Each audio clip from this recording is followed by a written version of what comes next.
हिंदुस्तान में रहने वाला हर आदमी हिंदू है। ए, ये कोर्ट है, यहाँ भाषण मत दो। हामिद मुसलमान था। कोई सबूत है? गांव का बच्चा बच्चा जानता है। ये बच्चों का खेल नहीं है, कोर्ट है। बर्थ सर्टिफिकेट है? नहीं नहीं? अरे आदमी पैदा होता है तो सर्टिफिकेट होना जरूरी है ना।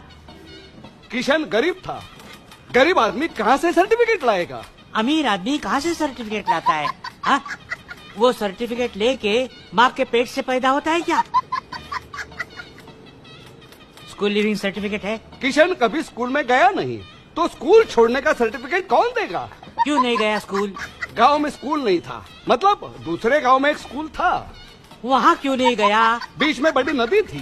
तैरना क्यों नहीं सीखा? नदी में पानी नहीं था। अरे फिर नदी क्यों बोल रहे हो? मैदान बोलो, मैदान।